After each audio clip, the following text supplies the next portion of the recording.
1956. Harlem. One enforcer grabbed Bumpy Johnson by the collar in front of 300 people. That hand never worked again. No gun. No blood. Just one touch that rewrote the rules of power forever. What kind of man destroys you without ever raising a fist? Harlem was never a territory. It was a covenant unwritten, unspoken, and absolutely unbreakable. Every barbershop reeking of pomade and Old Spice. Every church step worn smooth by decades of Sunday shoes. Every back-alley dice game operating under a single naked bulb ran on the same invisible agreement: respect the order, and the order respects you back. The moment that agreement cracked, everything built on top of it came down like a condemned building, fast, loud, and without mercy for anyone still standing inside. Bumpy Johnson didn't enforce this covenant with guns pressed to temples or bodies left in the gutter as public announcements. He enforced it with something that made hardened men considerably more uncomfortable than a loaded weapon: his absolute, suffocating certainty. By 1956, Ellsworth Bumpy Johnson had outlived 3 federal prison sentences, survived 2 assassination attempts that left bullet fragments permanently lodged near his spine, and won a territorial war against the Luciano crime family that put 17 men into the ground before their 40th birthdays. He was not a legend. Legends were comfortable. Bumpy was a verdict. When he walked into a room, the air changed quality. Conversations didn't stop, they pivoted, redirected, suddenly found safer ground. Men who had broken other men's fingers for sport straightened unconsciously when Bumpy passed. Women pulled their children slightly closer, not from fear, but from the deep animal instinct that recognized when something genuinely untamable has entered the space. He had a face that looked like it had been carved from decisions rather than genetics, and eyes that processed information the way a courthouse processes evidence: completely, permanently, and without sentiment. He maintained Harlem's covenant by mastering the precise geography of his own presence. He knew which corners required him visible, and which problems dissolved faster when he simply vanished from sight, leaving only the knowledge of what he was capable of hanging in the air like smoke that refused to clear. When a landlord on 125th Street began squeezing elderly tenants, war widows, church women, families with children sleeping 4 to a mattress, Bumpy appeared at the man's office at 7 in the morning without an appointment and without an escort. He sat down across from the landlord, folded his hands on the desk between them, and spoke in a voice so controlled it was more terrifying than shouting. "I've already had a conversation with your banker, your brother-in-law, and the city inspector who keeps your building certified for occupancy. Every dollar you stole goes back by Friday. After Friday, I become a problem that no amount of money resolves." The extortion ended Thursday afternoon. Not one drop of blood, not one broken bone, just the crushing, airless weight of a reputation that had been built on years of absolute follow-through. In this world, a man's word was only as valuable as the wreckage he left behind when he broke it, and Bumpy Johnson had never once broken his. But in the deep autumn of 1956, something moved through Harlem's underground channels that smelled different from ordinary trouble. A rumor arrived in fragments, whispered between numbers runners on Lenox Avenue, exchanged in the back booths of restaurants that didn't post menus, passed between men who made their living knowing things before those things became dangerous. Word was circulating that a meeting had occurred somewhere across the city, a meeting held in a room with no windows and no record of its existence, a meeting attended by men who had decided, collectively and without apparent hesitation, that Bumpy Johnson needed to be taught something publicly. Old Marcus slid into the chair across from Bumpy at the Red Rooster, pressed his elbows into the sticky table, and dropped his voice beneath the trumpet bleeding through the walls from the back room. "They're talking about you on the other side of the river. Bump. And the way they're saying your name, it's not respect. It sounds like a man describing something he's about to step on." Bumpy turned his coffee cup slowly in both hands, watching the steam dissolve into the air above it. Then he asked one question. How many men were in the room? 5, Marcus said. Bumpy placed a folded 20 on the table, double the information's going rate, and said nothing further. That silence hit Marcus harder than any threat he had absorbed in 30 years working Harlem's underworld. Because a frightened man argues, an uncertain man threatens. But a man who receives news that 5 people are engineering his public destruction and responds by going completely, deliberately quiet, that man has already begun building something the other 5 haven't imagined yet. History doesn't record who pulls the strings. It only records who was still standing when the music stopped. Little Italy carried its own particular smell after dark garlic scorched in olive oil. Cigarette smoke ground into plaster walls over decades. And underneath everything, the faint metallic scent of old violence that no amount of paint ever fully buried, on the 3rd floor of a building on Mulberry Street, behind a door with no number, no nameplate, and hinges oiled specifically to prevent sound. 5 men arranged themselves around a table that had hosted decisions considerably uglier than the ones being made tonight. They were not there to discuss killing Bumpy Johnson. Every man in that room understood, with the practiced clarity of people who had survived in their particular profession long enough to develop genuine strategic intelligence, that killing Bumpy would be catastrophic. He had political connections extending into City Hall, judicial relationships that had quietly collapsed 3 separate indictments, and community roots so deep that a single bullet would unify every black neighborhood in New York into something none of the 5 families had the resources or appetite to manage. Martyrs were dangerous. A dead Bumpy Johnson was considerably more threatening than a living one. What they wanted was to skin him alive in public, to strip away the single asset holding his entire operation together, the unshakable, neighborhood-wide belief that Ellsworth Johnson was simply beyond reach. Not untouchable because of protection, untouchable because of what he was. Once that belief fractured, once 300 people watched it shatter in real time, Harlem would handle the rest without anyone in this room getting their hands dirty. Carmine Falcone pressed his thick, liver-spotted hands flat against the table and delivered the plan the way a judge delivers a sentence, with finality, without invitation for rebuttal. You don't destroy a man like Bumpy Johnson with a bullet. A bullet turns him into a saint they name streets after. You destroy him by making 300 witnesses watch him fold like a frightened old man in front of people whose opinions he cannot afford to lose. You kill the myth first. The man follows on his own schedule. The room held the specific silence of people who have just heard something they intend to carry out. The Cotton Club on 125th Street was selected with the deliberate precision of a surgeon choosing an incision point. Friday night. A room guaranteed to hold Harlem's most consequential people, elected officials, entertainment figures, legitimate businessmen with their illegitimate connections standing quietly behind them. And every significant underworld operator were working north of 96th Street, 300 people minimum, all of them connected, all of them with mouths that would carry the story to every corner of the borough before sunrise. The humiliation required an audience whose testimony meant something. Witnesses with weight. Vito Marcello was selected as the instrument because Vito Marcello was what happened when physical violence decided it deserved a title. 6 feet 4 inches of deliberate brutality, with hands so large they had once wrapped entirely around a man's throat without his fingertips touching.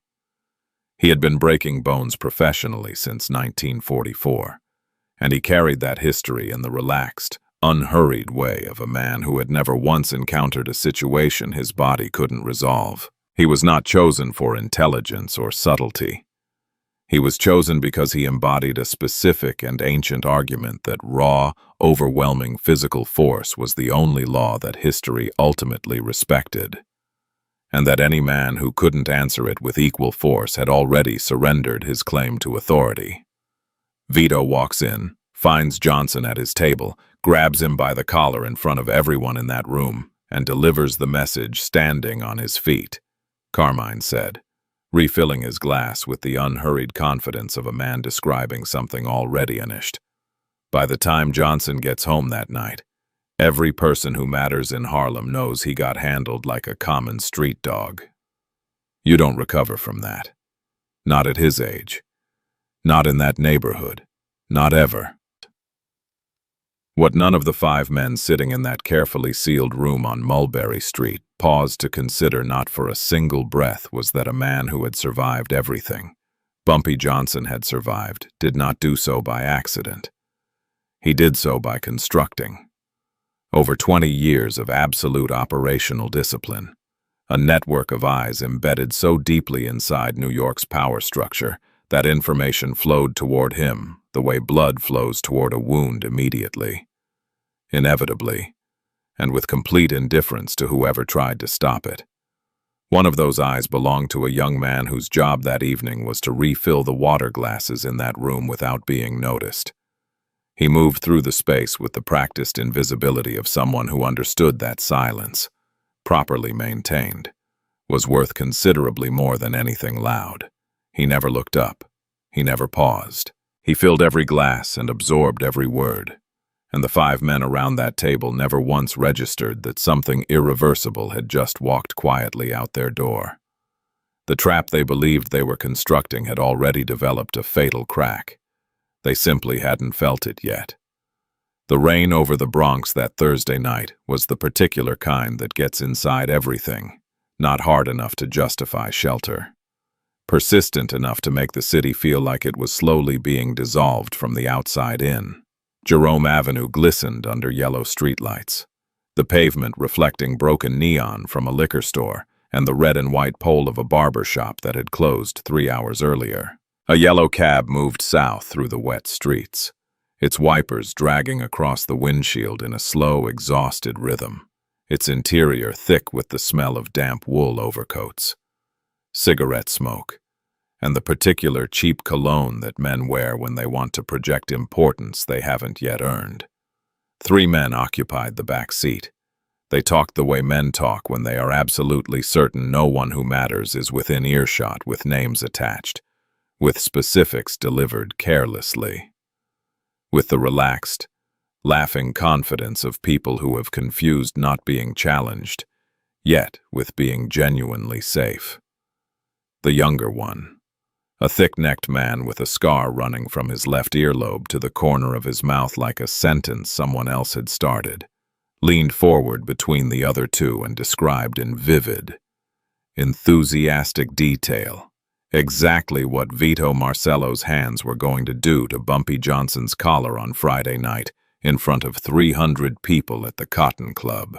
He used the words snap, drag, and broken old man within the same 30 seconds. And the other 2 responded with the kind of laughter that lives specifically in the space between cruelty and stupidity. The driver's name was Raymond Earl Washington. He had navigated New York's 5 boroughs for 9 years through every weather condition the city produced, and he possessed the particular quality that made him genuinely valuable in ways none of his passengers ever suspected. He was invisible to people who considered themselves important. He had a wife in Washington Heights, 2 daughters enrolled in Catholic school on 181st Street, and a quiet, entirely unannounced arrangement with Bumpy Johnson's organization that had kept his family's rent paid without a single missed month since 1951. Raymond never inserted himself into conversations happening behind him. He never reacted to what he heard. He simply drove, and remembered everything with the photographic precision of a man who understood that survival in his particular position required converting information into currency before its value expired.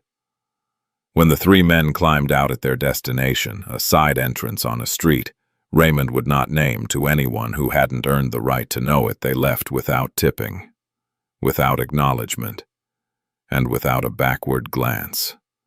Raymond sat in his idling cab for exactly 40 seconds, rain drumming lightly against the roof.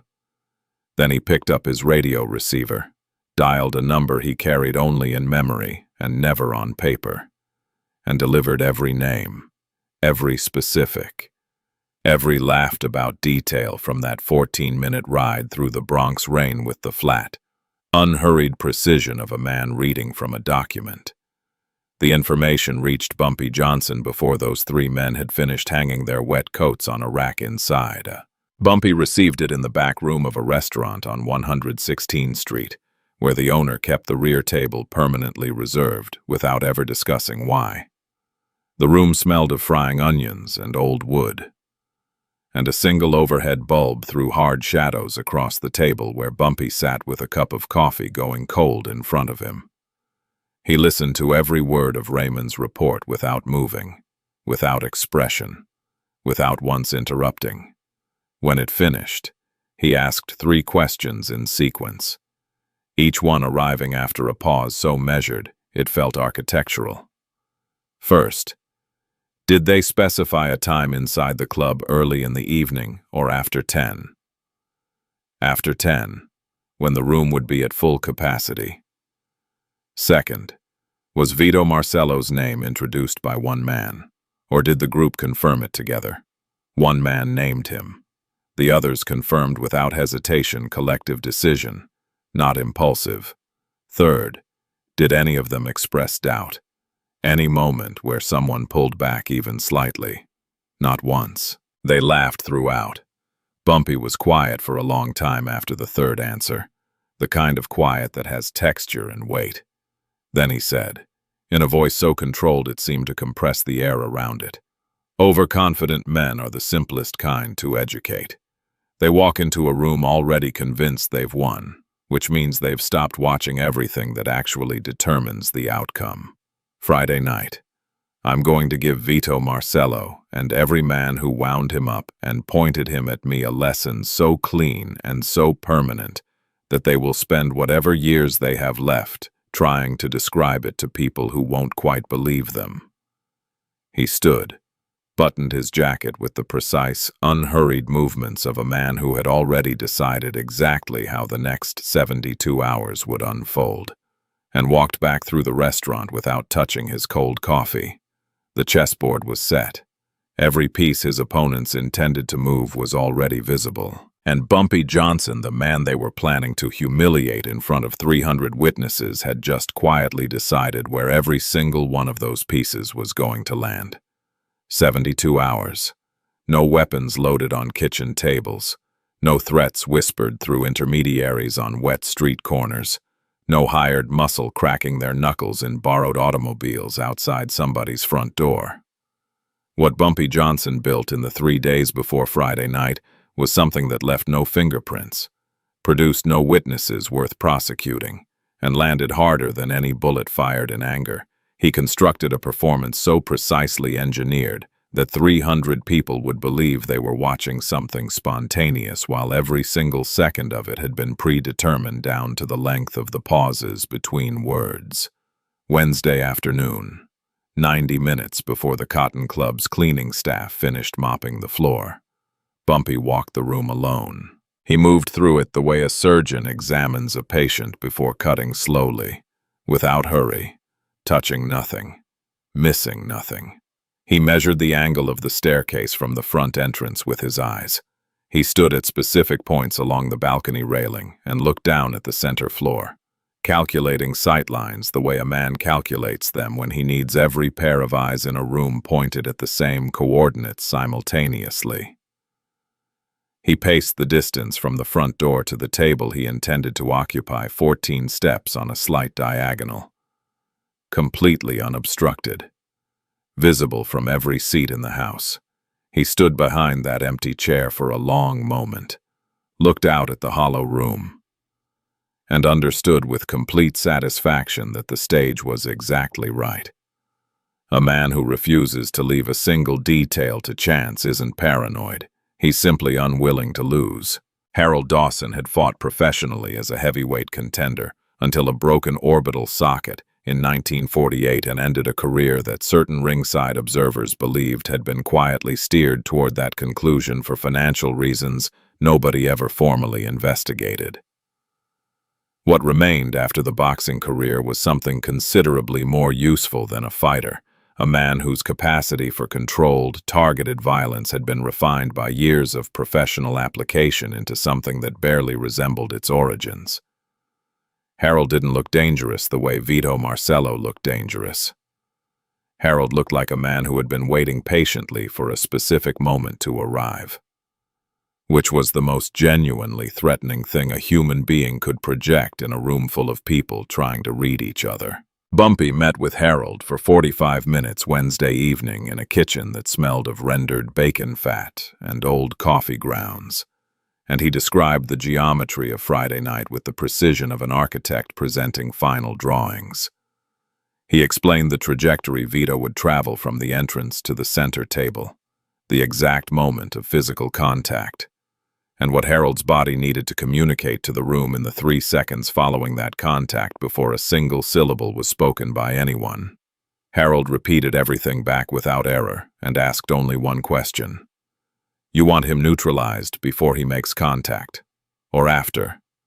Bumpy looked at him without blinking and said, After. I need this room to see precisely what he came here to do. Then I need them to see what a man pays for that kind of mistake in Harlem. Patricia Reeves had attended so many of Harlem's significant social gatherings over the preceding 4 years that she had accomplished something genuinely extraordinary in a neighborhood that cataloged everything she had made herself invisible through sheer repetitive presence.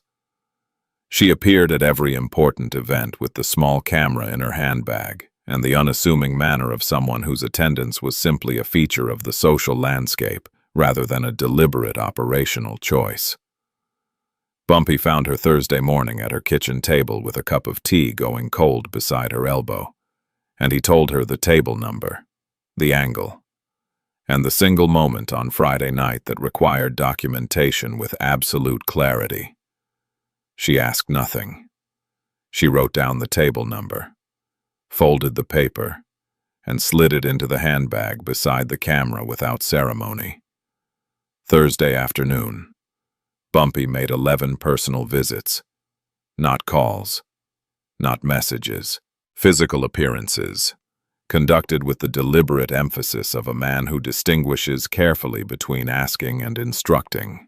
3 Baptist ministers with Sunday congregations collectively exceeding 8,000 registered voters who understood that moral authority and street authority had always been separated in Harlem by a distance considerably shorter than either side publicly acknowledged. 4 businessmen whose legitimate enterprises gave them standing in both the neighborhood's documented economy and its considerably larger undocumented one. 2 city aldermen carrying debts to Bumpy Johnson of the specific and permanent variety that no amount of time or distance ever fully retired. 2 journalists whose bylines appeared in publications that shaped how Harlem understood its own events, not what happened, but what those events meant and whose version of meaning traveled farthest. None of the 11 received explicit information about what Friday night would contain. Each received only a personal invitation delivered with the quiet weight of a man whose invitations function as something considerably closer to directives. They would be present, would witness, and would carry the story outward in their own credible voices to congregations, boardrooms, editorial offices, and city hall corridors. Bumpy wasn't assembling protection.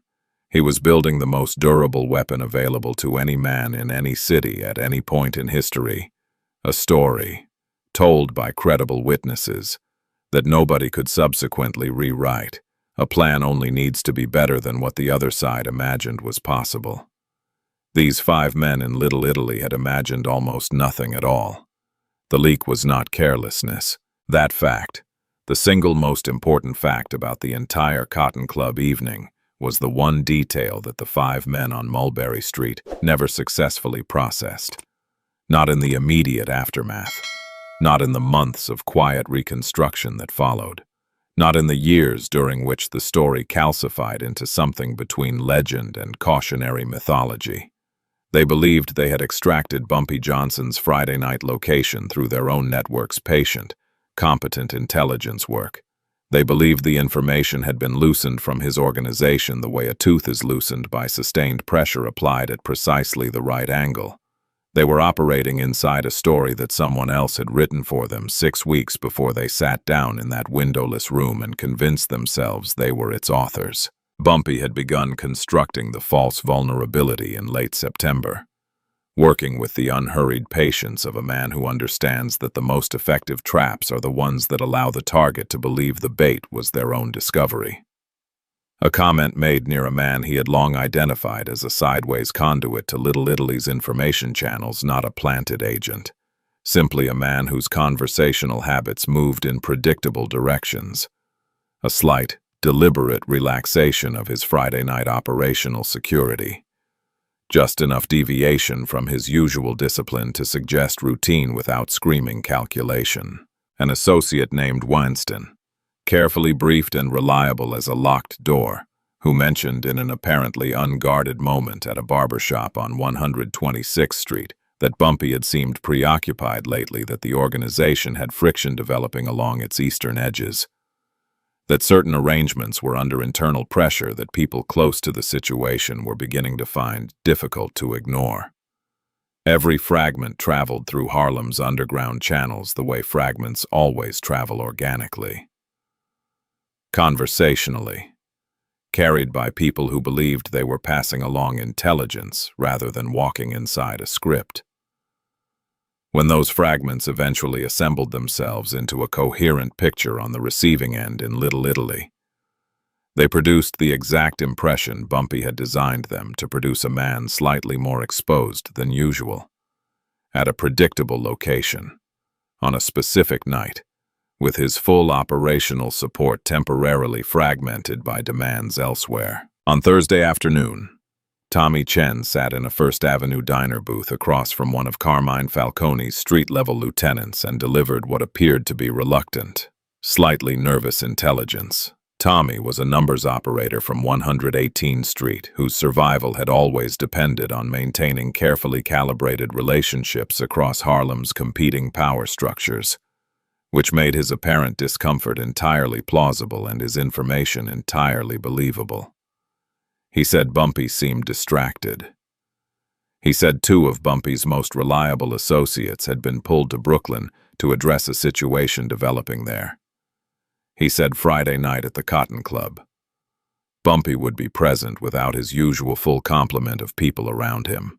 Tommy communicated all of this with the specific body language of a man sharing something he wasn't entirely comfortable sharing, which caused every word to land with the satisfying, solid weight of something extracted rather than offered. Tommy Chen had memorized those words from a document Bumpy Johnson had drafted and revised 4 times over 10 days. What the lieutenant reported back to Mulberry Street that evening transformed 5 confident men into 5 men who believed the universe had handed them a gift. They added Denny Caruso as a second presence accompanying Vito into the club, not for additional physical capacity, but as a witness whose account would carry back to Carmine with first-hand authority. This addition was exactly what Bumpy had anticipated, and specifically engineered the apparent vulnerability to produce. A second witness meant a second voice carrying the story outward, and Bumpy had already decided precisely what story that voice was going to tell. The mechanism was fully loaded.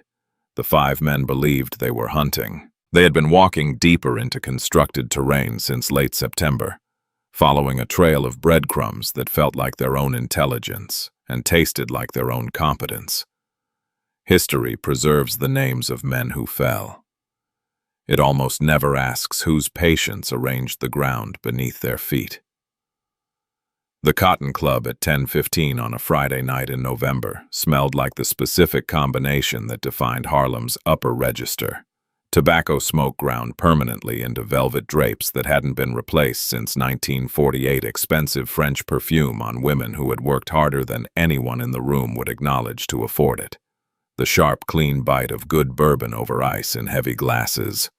Underneath all of it ran the faint animal warmth of 300 bodies generating heat in a space designed to make everyone inside feel simultaneously elevated and dangerous. The jazz quartet had been working the room for 2 hours, and Earl Washington behind the drum kit was playing with the particular controlled aggression of a man who uses rhythm the way other men use silence as a form of pressure.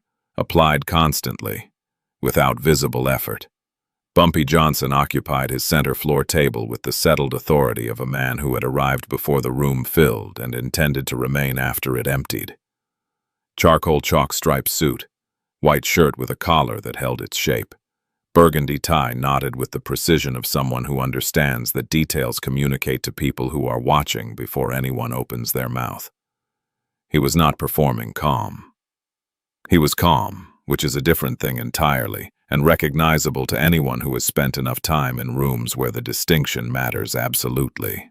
Harold Dawson sat 2 tables away, jacket buttoned, hands flat and visible on the white tablecloth, maintaining the specific quality of stillness that genuinely prepared men project, not the stillness of waiting for something unknown, but the stillness of a man watching a clock move toward a time he already knows. Patricia Reeves sat at her assigned table with her handbag on the adjacent chair and her camera inside, it positioned the way a loaded weapon is positioned present, accessible, oriented toward its purpose, waiting without announcement. The 11 witnesses Bumpy had personally placed in this room were distributed across the floor and balcony with the invisible precision of a director's final blocking. Ministers with clear sightlines from the upper railing. Businessmen flanking the primary viewing angle on both sides. Journalists positioned at complementary angles that between them covered every significant dimension of the center floor. Nothing in this arrangement announced itself as arrangement. It looked exactly like a crowded room of Harlem's most connected people enjoying a Friday night, which was precisely what made it so devastatingly effective. At 10:19, the front door of the Cotton Club opened with a force that no one uses simply to enter a room. The cold November air that followed Vito Marcello through that door moved across the floor like a physical shove. Candle flames on 6 tables bent simultaneously sideways. And Earl Washington's brushes lost half a beat before his hands corrected automatically, the dropped note hanging briefly in the air like something severed before it finished. Vito Marcello filled the entrance the way a demolition machine fills a doorframe, not through any particular intention, but through the brute reality of what he was and what he had been sent here to accomplish.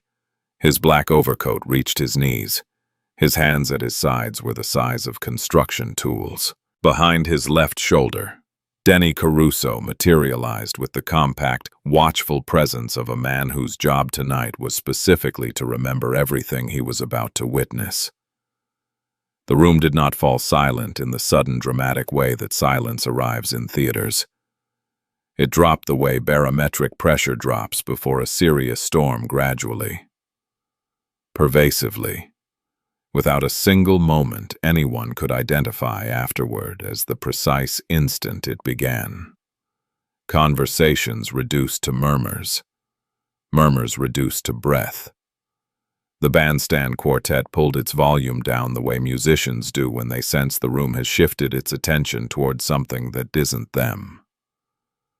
Vito moved across the floor in an absolutely straight line, not adjusting his path around tables or chairs, advancing with the complete physical confidence of a man who has never in his adult life been required to navigate around another human being. Chairs scraped wood floors. People pulled back from his trajectory. The space between the front entrance and Bumpy Johnson's table cleared ahead of him like flesh parting from a blade. Bumpy watched him cross the floor without moving a single muscle in his spine. He did not straighten. He did not set down his glass with any urgency. He took a drink of bourbon with the unhurried deliberateness of a man interrupted mid-thought by something that had not yet proven interesting. Set the glass down without sound, and folded his hands on the tablecloth as Vito Marcello arrived at the table's edge and blocked the light from the fixture overhead. Vito's right hand came down and seized Bumpy Johnson by the collar with the full closing force of a hand that had crushed windpipes, shattered orbital bones, and broken the structural integrity of other human beings as a professional function for over a decade. The wool and linen of Bumpy's jacket collar bunched and distorted under that grip. Bumpy's body lifted fractionally from the chair, not standing, not resisting, simply responding to the basic physics of what a hand that size does when it closes around fabric with complete murderous intention. 300 people stopped breathing at the same instant, bound together by the shared biological response to witnessing something that cannot be taken back. The silence that followed was not ordinary silence. It had density. It had pressure. It pressed against the walls and the velvet drapes and the polished surface of every glass on every table in the room. Earl Washington's brushes rested against the snare without a sound. The trumpet player lowered his horn to his knee. The bassist released his string and let it go completely dead, in that total, structural, room-wide absence of sound. Bumpy Johnson turned his head with the unhurried deliberateness of a man consulting a clock he has already set, and looked directly into Vito Marcello's face, and smiled. Not the manufactured smile of a man constructing composure from terror. The slow, genuine, deeply satisfied smile of a man watching the most important piece on the board arrive at exactly the position he spent 6 weeks maneuvering it toward. The room belonged to Bumpy Johnson now. It had belonged to him since September. Vito Marcello had simply just finished delivering the proof. What happened next consumed less than 40 seconds.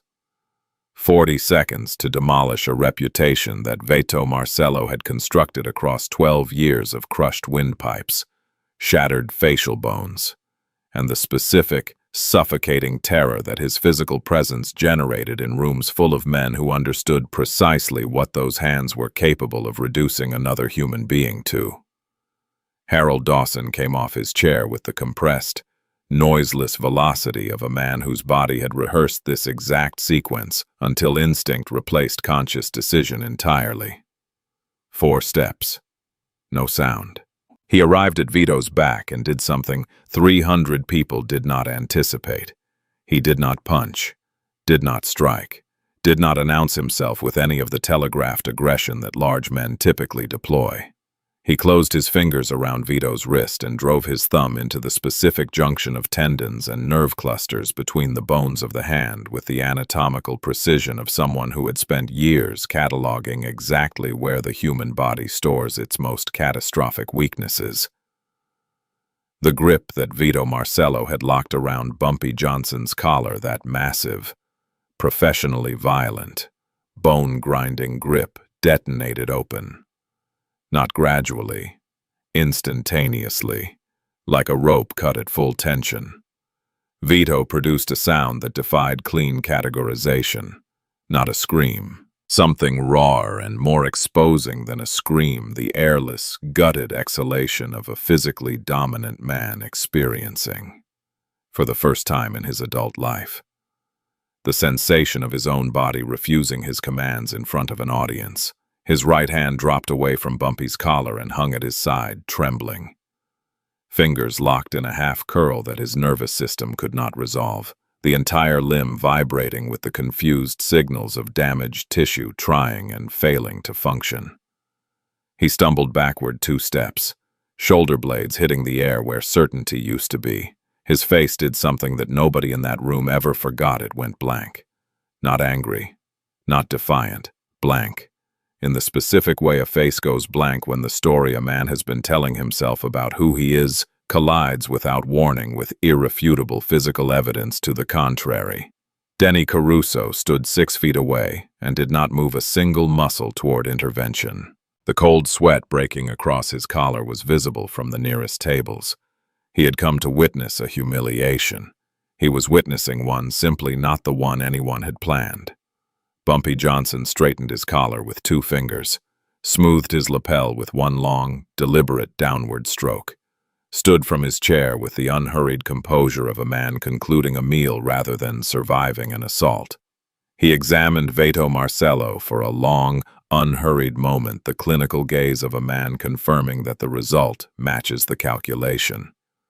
Then he turned to face the room. All of it. Every minister, every journalist, every alderman, every businessman he had personally positioned in this space for exactly this purpose. Every man in this room tonight has just witnessed the single most important lesson available in our particular world, Bumpy said, his voice carrying to the balcony without effort, without heat, with only the absolute authority of complete preparation speaking through controlled vocal cords. A man who builds his entire existence on the size of his fists has already surrendered his mind. He has decided that thinking is a weakness, that preparation is for smaller men. Tonight, in front of everyone whose opinion shapes this neighborhood, you have seen the permanent, physical, irreversible price of that decision. He let the silence hold. Let 300 people burn the image into permanent memory. Vito was sent here to break me publicly, to crack the foundation of everything I've built in Harlem, by making this room watch me fold. What the men who sent him never understood is that every second of what you witnessed tonight was already decided before any of them poured their first drink and called it a strategy session. Vito Marcello said nothing. He held his ruined hand pressed against his chest, and the expression draining across his face was not rage, it was the hollow, gutted recognition of a man understanding too late and too publicly that he had never been the hunter in this situation. He had been the object lesson. Bumpy buttoned his jacket, finished his bourbon in one measured swallow, set the glass down on the white tablecloth with a sound as conclusive as a verdict. Then he turned to the housing developer on his left and said, "Arthur, you were walking me through the zoning variance on 142nd Street before the interruption. Please continue where you left off. People will argue forever about the details of that night. Nobody argues about the man who left his legend on the floor and walked out into the cold without looking back. Harlem Hospital on a Saturday morning carried the smell of industrial disinfectant, floor wax applied over decades of accumulated damage, and underneath both fainter, more persistent, the iron and copper scent of human blood that no cleaning product ever fully eliminates from a building that processes violence on a weekly schedule. The orthopedic ward on the third floor received Vito Marcello at 7:42 a.m. Delivered by two men who provided the admitting nurse with a name that matched no identification in the patient's wallet and evaporated through the stairwell exit before anyone thought to ask them additional questions. Dr. Raymond Foster had been reconstructing shattered bones and assessing nerve destruction in Harlem for 19 years. He had developed through that sustained, unrelenting exposure to the neighborhood's violence a clinical detachment so total that his colleagues sometimes described him as the only man in the building who could examine catastrophic human damage with the same emotional register he applied to a crossword puzzle.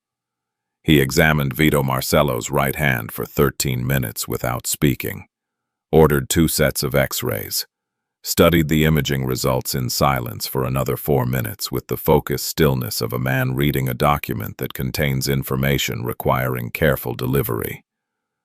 Then he pulled a chair to the bedside and sat down facing his patient with the direct, undecorated honesty that irreversible medical situations demand. What was done to this hand was not accidental, and it was not improvised. "Doctor," Foster said, his voice carrying the flat, factual weight of someone reading findings into a record. The compression applied to these specific nerve clusters and tendon junctions required precise anatomical knowledge, the kind that comes from deliberate study of exactly where the human hand breaks in ways that don't heal cleanly. The external damage is minimal. The internal destruction is significant, and it is permanent in ways that I cannot fully quantify yet, because some of what we're looking at won't declare itself completely for another several weeks. Vito stared at his hand lying on the examination table beside him, swollen and discolored, fingers frozen in their half-curl, like a tool that had been permanently removed from service. He had been looking at it since the Cotton Club, trying to will it closed with the focused intensity that had always previously converted his intentions directly into physical action. Nothing responded. The connection between his mind and that hand had been severed at some internal junction point he could not locate or address through willpower alone. He asked one question. He asked it in a voice stripped entirely of the aggressive confidence that had defined his public presentation since 1944 flat. Quiet. The voice of a man who suspects the answer, but requires medical authority to make it real. Will I ever grip a weapon again with that hand? Doctor? Foster held his gaze for 3 full seconds. Then he said, I would strongly recommend building your future around that hand's current condition rather than a projected recovery. 4 miles south, in a private dining room above a restaurant on Mulberry Street that smelled of cold espresso, extinguished candles, and the sharp, acrid odor of wounded pride with nowhere to discharge. Carmine Falcone sat at the head of a table surrounded by 4 men whose faces carried the compressed, dangerous fury of people who have been publicly reduced in front of an audience they cannot replace. Denny Caruso delivered his account standing, without being offered a chair, an omission in that particular room that communicated the temperature with sufficient precision. He described everything with the flat accuracy of a man who understands that embellishment here carries consequences more severe than the truth. The entrance, the floor crossing, the contact, Harold Dawson's intervention, the sound Vito made, Bumpy's address to the room, the housing developer, the jazz quartet resuming. When Denny finished, the silence in that room lasted long enough to acquire physical weight. Carmine Falcone picked up his espresso cup, found it empty, set it down without expression, and spoke in the measured, exhausted voice of a man who has just completed a genuine calculation and does not enjoy its result. Harlem is not a territory we take. It is a condition we acknowledge. What happened last night is not a wound we treat by striking back. It is a border that has been marked for us at significant cost. And the only intelligent response to a marked border is to understand precisely where it sits and stop walking into it. When a system pulls back from a fight it started, it calls the retreat strategic realignment. The neighborhood it retreated from calls it by the name it actually deserves, the exact address where that system's power stopped being real. Ellsworth Bumpy Johnson died on July 7, 1968 at a table inside Wells Restaurant on 7th Avenue, collapsing mid-sentence, from cardiac arrest into the arms of people who had known him for 30 years, in the neighborhood that had shaped him and that he had shaped in return, in ways that resisted clean moral accounting, but that the neighborhood itself never forgot and never fully stopped depending on. He was 59 years old. He did not die from a bullet, from a blade, from a deliberate poisoning, or from any of the dozen specific methods his enemies had attempted or seriously contemplated across 4 decades. He died because the human heart, unlike reputation, does not respond to preparation, and time is the only opponent that has never once lost. The funeral at Abyssinian Baptist Church on 138th Street pulled over 1,000 people through its doors and left another 200 standing on the stone steps outside in the thick July heat, pressing together in the way crowds press when grief is not performed, but genuine when people are not present because absence would be noticed, but because something real has left the world and the body understands it before the mind has finished processing the fact. Flowers arrived from directions that required significant moral flexibility to acknowledge in daylight. Arrangements from funeral homes in Little Italy, delivered without cards but identifiable by their composition to anyone fluent in the specific language of how certain parts of New York communicate when words create legal exposure. Wreaths from politicians whose public careers had been constructed on platforms explicitly opposed to everything Bumpy Johnson represented, sent through intermediaries, with the quiet urgency of men settling permanent accounts before the ledger sealed itself. 2 men who had each, on separate occasions, authorized attempts on his life sent flowers to his funeral. This sounds like fiction until you understand that in the world Bumpy inhabited, Respect and opposition had never occupied mutually exclusive categories. You could want a man dead and still understand, when he was finally gone, that the world had just become a less navigable place. The Amsterdam News front page ran a photograph taken by Patricia Reeves, not the Cotton Club image, which remained in a locked box per Bumpy's specific standing instruction. But a portrait from Edgecombe Avenue in 1961, Bumpy in afternoon light, jacket open, hands in his pockets, looking south down the street with the expression of a man who has made peace with everything his eyes can reach. The caption read, "He kept the agreement." The Cotton Club story had been moving through Harlem's collective memory for 12 years by the time he died, refining itself with each retelling the way significant stories always refine, not distorting the essential truth, but concentrating it, burning away peripheral detail until only the irreducible core remained. What survived in the version most people carried was this.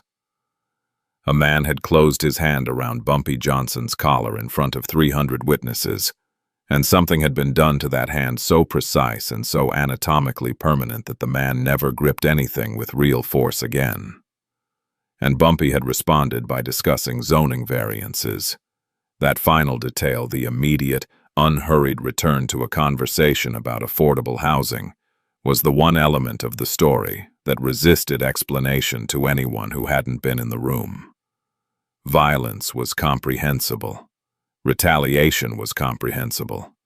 But the deliberate, completely composed pivot back to business, conducted 30 seconds after a man's hand had been destroyed publicly in front of Harlem's most consequential audience, that detail communicated something about Ellsworth Johnson that no amount of reputation had ever quite captured in language.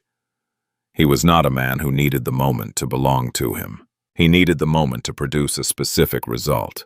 Once it had produced that result, he released it without ceremony and returned to the work that actually mattered. Power never tells its own story. It creates conditions under which everyone else has no choice but to tell it, and then lives, or doesn't. Inside whatever those stories build, Bumpy Johnson never wrote a memoir, never gave an interview, never once explained himself to anyone who hadn't already earned the right to understand. He didn't need to.